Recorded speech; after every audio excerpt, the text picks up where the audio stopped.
Hi, I'm Rashonda. I'm the creator of this channel as well as the artbyro.com website where you can find over 200 art and drawing tutorials. If you're new here, welcome. If you're not, welcome back. It's good to have you. Either way, if you like the channel, please subscribe. And if you like this video, don't forget to give it a like at the end. And also, I encourage you to follow along with these drawings and little art projects because they will help you develop your skills and I think you'll enjoy them. So today's video we're going to be doing an optical art drawing, and this is going to be circles that look like they're just popping off of the paper, and these are really easy. They look more complicated than they actually are, so don't get discouraged. Follow along. I explain everything along the way and I know you'll do great, and I will see you at the end of the video. So let's go ahead and go on over to the art studio.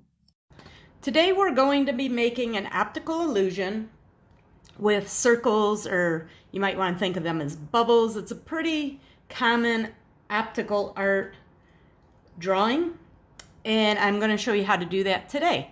So what I like to do is to start out with a square piece of paper.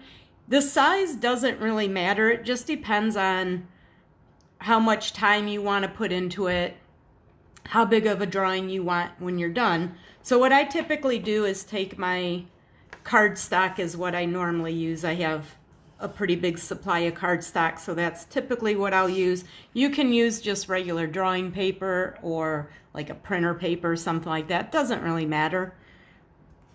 And then what I did was I just cut this down to, this one is 6 inches by 6 inches. You can do it bigger, you could try doing it smaller. So what I want to start by doing is drawing my circles first, and then we're going to do a grid in the background, but we don't want to draw the grid over top of our circles, so we need to draw them first. So the other thing is, how big do you want your circles to be, and how many of them do you want? And you want your circles to be pretty nice. You want them to be, basically you need a perfect circle. You don't want a sketched out, hand-drawn, kind of wonky circle. You want them to be as perfect as possible. So you'll want to use some kind of a template to make your circles. So I'm going to do 3. You could do more, you could do less. That's up to you. I like to vary the sizes. This is one of those drawings that you can experiment with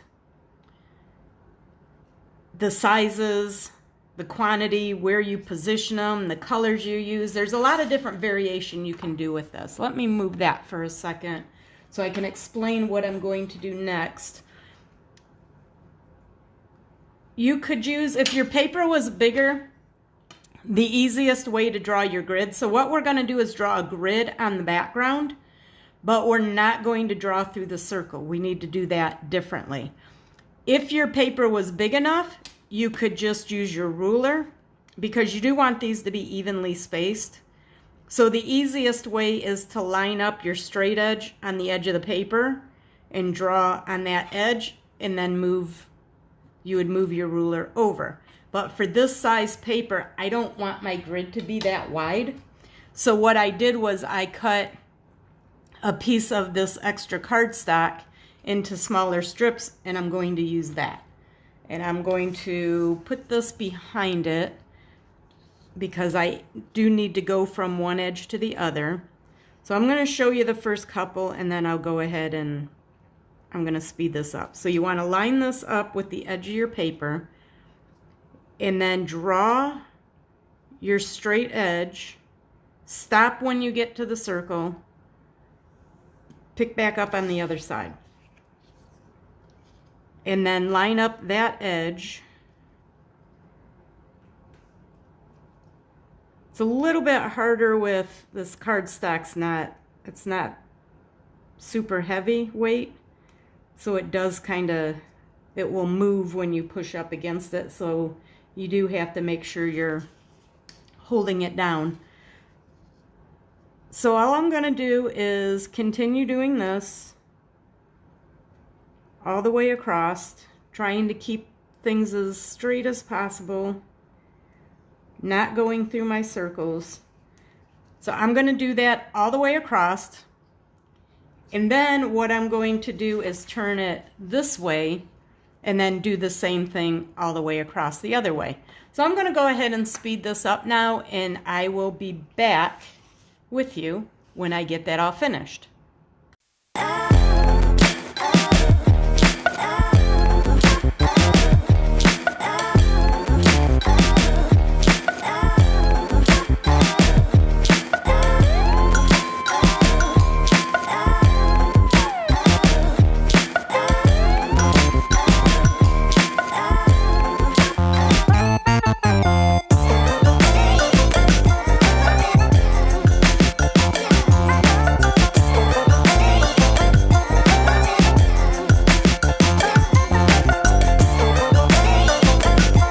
Okay, so I have everything drawn out. I have my grid in the background.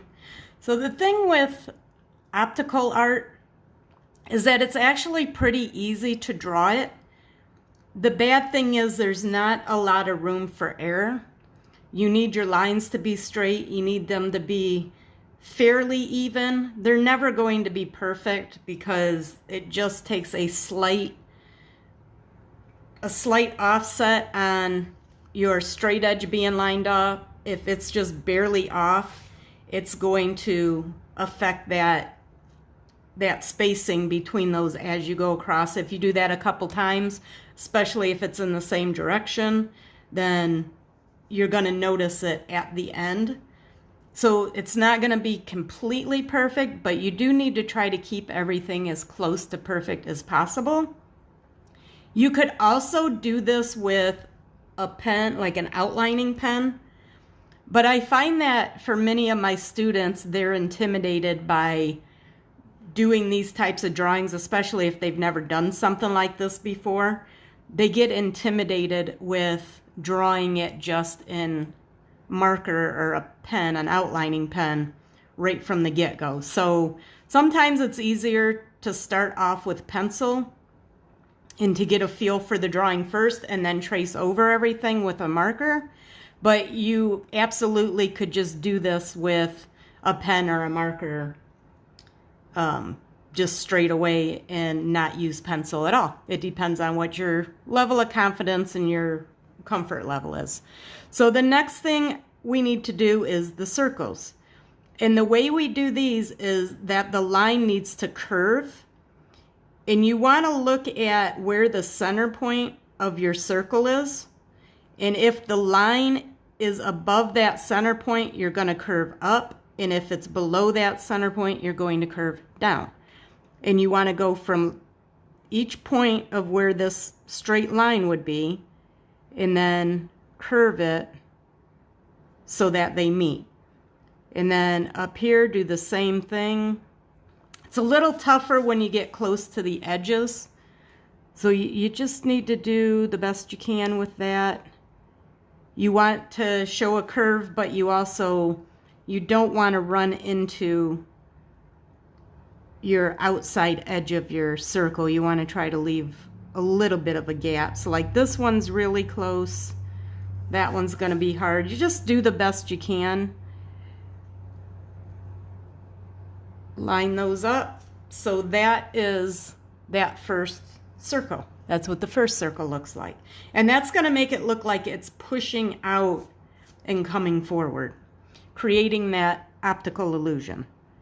So we're going to do the same thing with this one.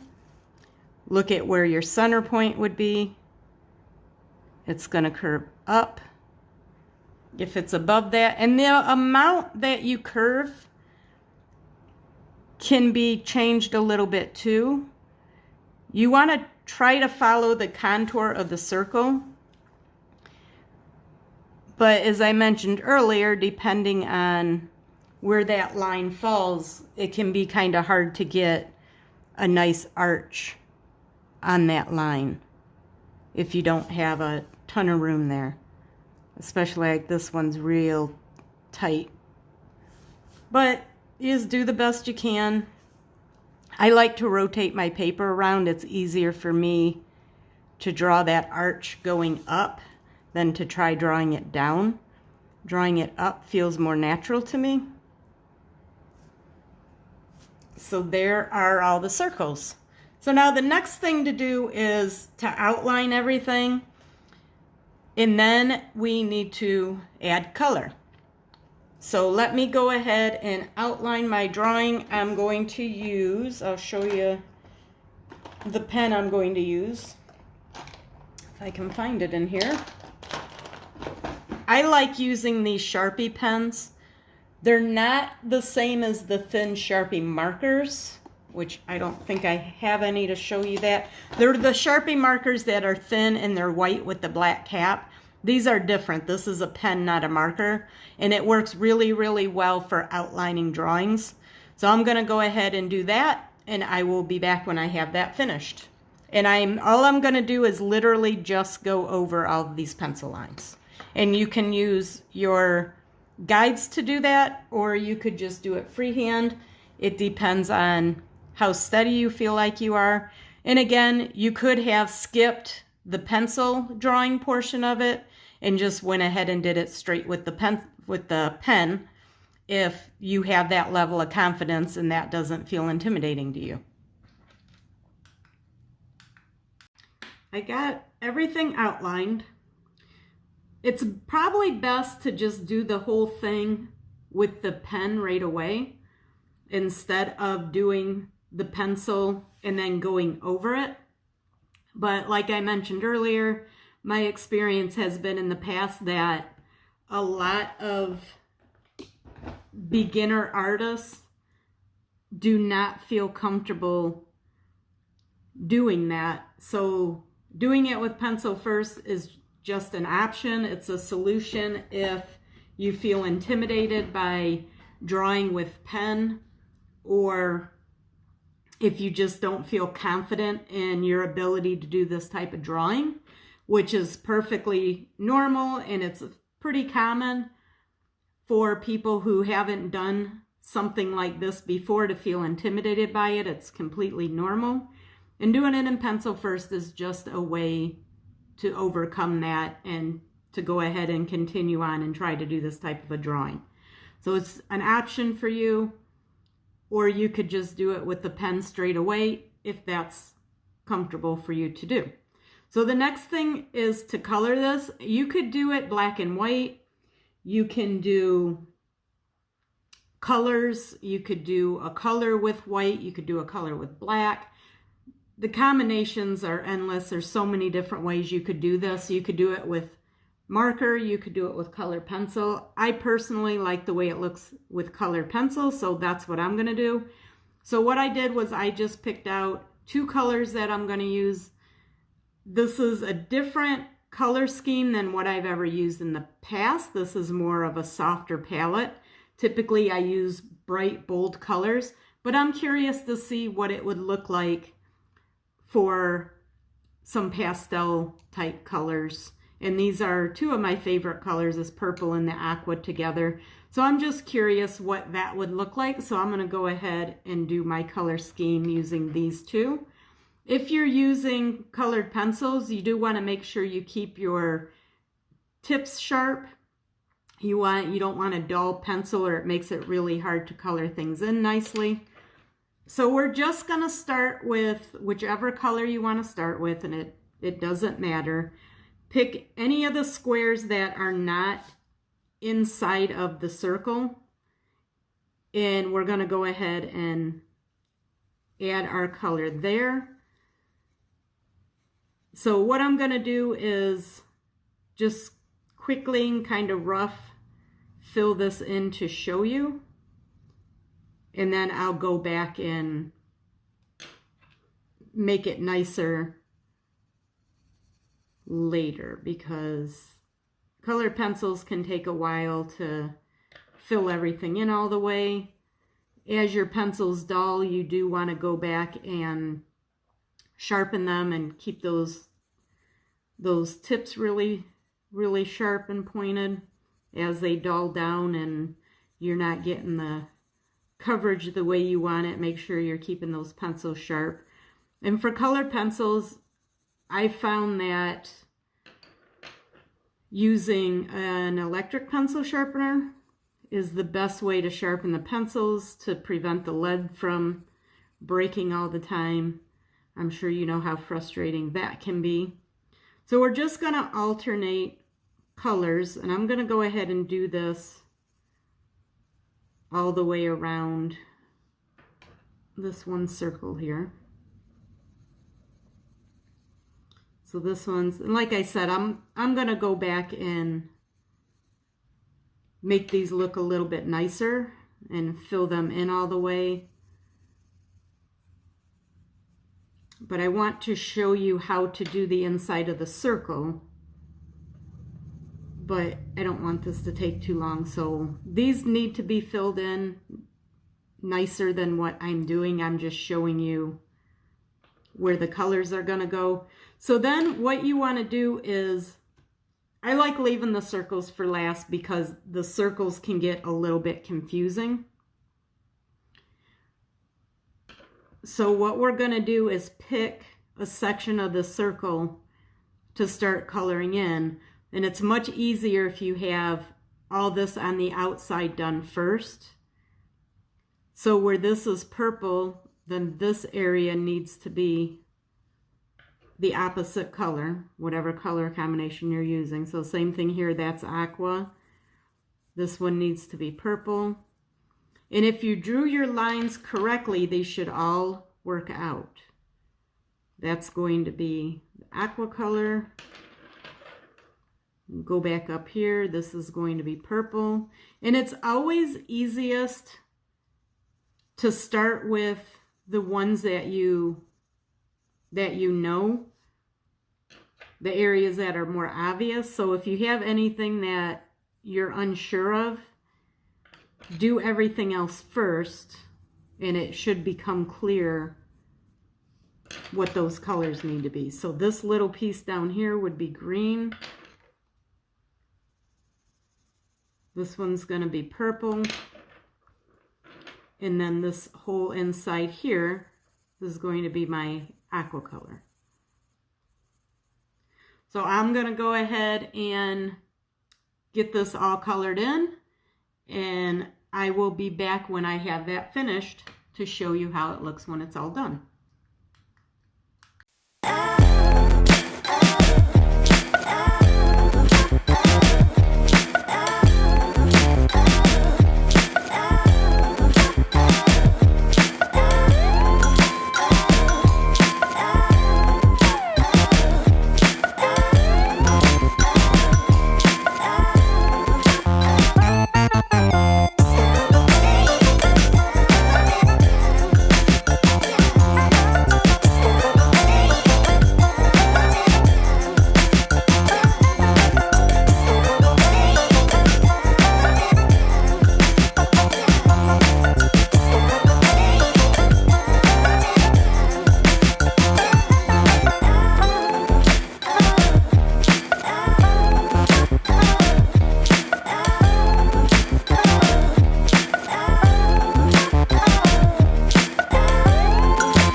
So there's a couple things I want to mention that came to mind while I was coloring this in.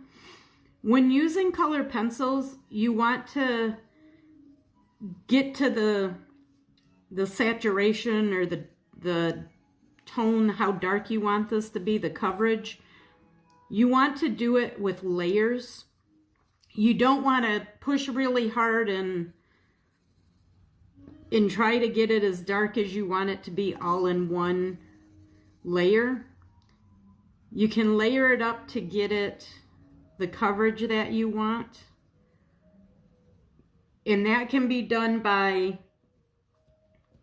you can do circles. Circles will help fill in those different fibers between the paper fibers. Or you can do back and forth and change the direction of your paper so that you don't see any white that's caused by the different fibers in the paper. So if you move your paper around so you're covering in different directions, you'll get all those white areas in that are caused by the paper fibers.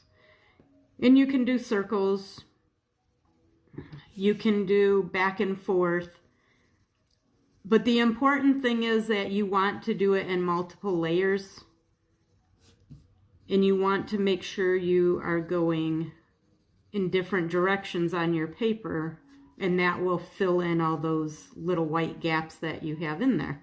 And if you want your color to come out a little bit darker with more saturation on the paper, just keep adding more layers. And color pencils tend to be a bit more time consuming, but they have a nice soft look to them.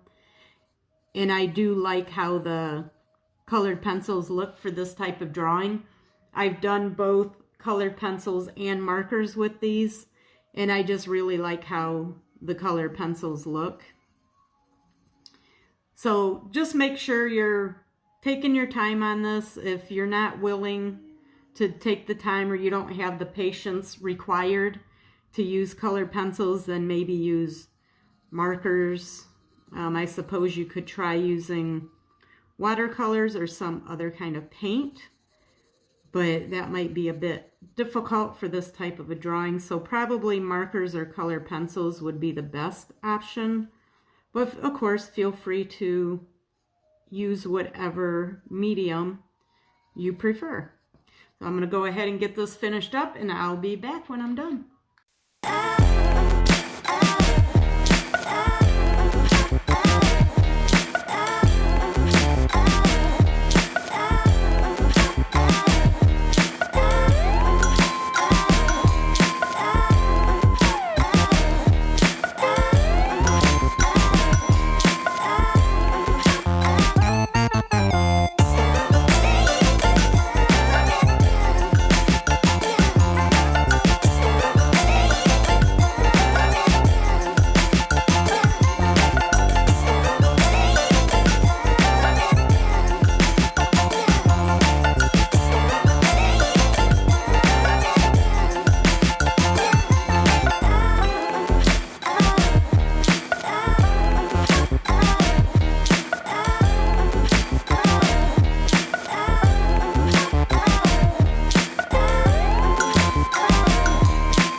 I have everything all colored in.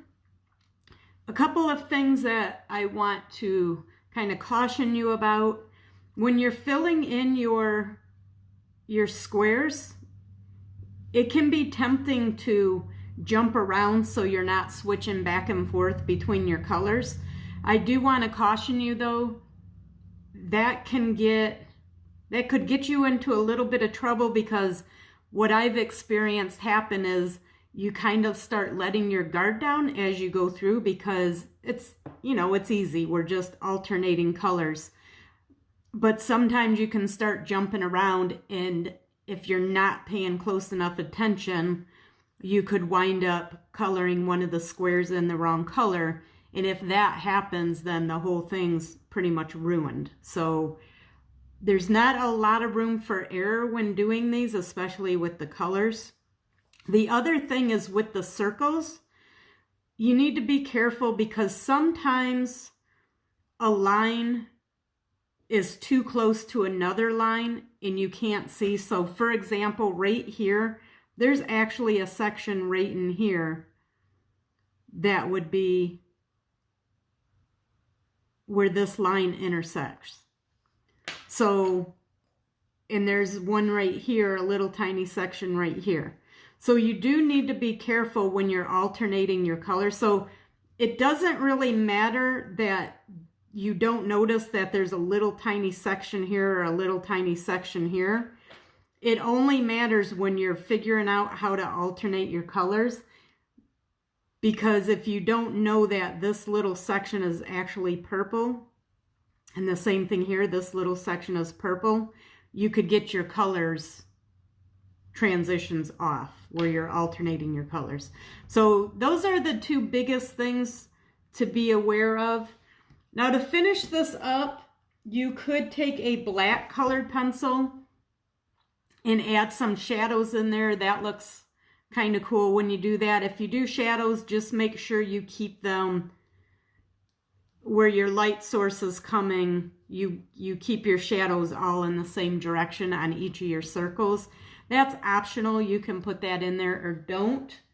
I do have an example of one that I did that has the shadows in there. This one, different colors. This one was a little bit bigger and the squares were a bit smaller.